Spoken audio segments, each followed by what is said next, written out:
ভাই তুমি কই গেছিলা? আমি তোমার ভাই বিচারি মোবাইল দিয়ে কিভাবে কার্টুন ভিডিও বানানো লাগবো এমন একটা ভিডিও বানাইছি, তুমি চাইলে দেখতে পারো।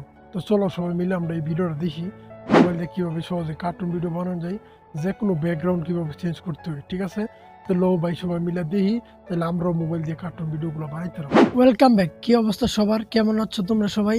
আশা করি সকলেই ভালো আছো। আবার নিয়ে আসলাম তোমাদের মাঝে নতুন একটা ভিডিও। সো মোবাইল দিয়ে কিভাবে এর ধরনের কার্টুন ভিডিও বানাতে হয় এবং কিভাবে বিভিন্ন ব্যাকগ্রাউন্ড দিয়ে কার্টুন ভিডিওগুলো মোবাইলের মাধ্যমে বানাবে, আজকের ভিডিওতে সম্পূর্ণভাবে আমরা দেখার চেষ্টা করব। আশা করি যদি সম্পূর্ণ তোমরা ভিডিওটা দেখো, তাহলে তোমরা এরকম যে কোনো ব্যাকগ্রাউন্ড দিয়ে যে কোনো ধরনের কার্টুন ভিডিওগুলো এরকমভাবে বানাতে পারবে। তো কিভাবে বানাবে, তো চলো দেখা যাক। আর তুমি যদি নতুন হয়ে থাকো, অবশ্যই একটা সাবস্ক্রাইব করে এই চ্যানেলের ফ্যামিলি মেম্বার হয়ে যাবা। ফ্যামিলি মেম্বার হয়ে গেলে কি হবে, আমরা পরবর্তী যখন নতুন কোনো কার্টুন ভিডিও আপলোড দিব, সবার আগে যেন তুমি দেখতে পাবে। তো চলো আর কথা না বেরিয়ে আজকের ভিডিওটা শুরু করা যাক। Welcome back. তো দেখতেই পাচ্ছ আমরা কিন্তু আমাদের KineMaster অ্যাপসে চলে আসি। তোমার যদি KineMaster অ্যাপটা ডাউনলোড করা না থাকে, তোমাদের এই ফ্যামিলির চ্যানেলও KineMaster অ্যাপ ডাউনলোড ভিডিও আছে, তুমি চাইলে দেখে এখান থেকে KineMaster অ্যাপসটা ডাউনলোড করে নিতে পারো। হচ্ছে প্লাস এখানে ক্লিক করে দিব, তারপর 60/9 এই সাইজটা সিলেক্ট করে দিব। সো সাইজটা সিলেক্ট করে দিলাম। সো সাইজটা সিলেক্ট করে দেওয়ার পর সর্বপ্রথম আমাদের যে কাজ সেটা হচ্ছে ব্যাকগ্রাউন্ড। তো এই চ্যানেলে ব্যাকগ্রাউন্ড নিয়েও ভিডিও আছে, কোথা থেকে ব্যাকগ্রাউন্ডগুলো ডাউনলোড করবে তুমি আশা করি এখান থেকে ব্যাকগ্রাউন্ডগুলো ডাউনলোড করে নিবা। ঠিক আছে, ব্যাকগ্রাউন্ডটা আমি সিলেক্ট করে দিয়েছি। দেখতেই পাচ্ছ আমরা কিন্তু ব্যাকগ্রাউন্ডটা সিলেক্ট করে দিলাম।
এরকমভাবে কিন্তু আমরা চাইলে ব্যাকগ্রাউন্ড চেঞ্জ করে যে কোনো ধরনের কার্টুন ভিডিওগুলো বানাইতে পারি। সো এখন কি করবা, তুমি সম্পূর্ণ সব কিছু এডিট করার পর, ব্যাকগ্রাউন্ডটা চেঞ্জ করার পর বা সুন্দর কার্টুন ক্যারেক্টারগুলো সাজানো নেওয়ার পর যেটা করবো সেটা হচ্ছে এখান থেকে অডিও সাউন্ডে চলে যাবো। এখান থেকে তোমার যে ভয়েসটা দিছো বা যে ভয়েসটা দিয়ে তুমি কার্টুন ভিডিওগুলো বানাইতে চাও, ঠিক আছে, এখান থেকে ভয়েসটা সিলেক্ট করে সুন্দর মতো ম্যাচিং করে দিবা। তাহলে আশা করি সুন্দর মতো কার্টুন ভিডিওগুলো বানাইতে পারবা, ঠিক আছে। তো সুন্দর মতো তুমি এটা পারবা, ইজিলি তোমরা এই যে ভয়েসটা ম্যাচিং করে এখান থেকে ইজিলি কার্টুন ভিডিওগুলো বানাইতে পারো। তবে আমরা কার্টুন ভিডিও বানানোর পর এটা সেভ করবো, যে ডাউনলোডের মতো অপশন দেখছো এখানে ক্লিক করে দিবা। সো ক্লিক করে দেওয়ার পরে যেখানে সেভ বাটন ক্লিক করলে ওকে আমাদের ভিডিওটা কিন্তু সেভ হয়ে যাচ্ছে, ঠিক আছে। তো আশা করি এরকমভাবে তোমরা চাইলে খুবই সহজে কাইনমাস্টার অ্যাপ দিয়ে কার্টুন ভিডিওগুলো বানাইতে পারো, ঠিক আছে। তো জানি না তোমাদের কাছে ভিডিওটা কেমন লাগছে। ভিডিওটা যদি একটু ভালো লাগে থাকে অবশ্যই তোমার বন্ধুদের কাছে শেয়ার করো, যাতে করে তারা নতুন নতুন কার্টুন ভিডিওগুলো বানাইতে পারে। সো আজকে এই পর্যন্তই, আল্লাহ হাফেজ।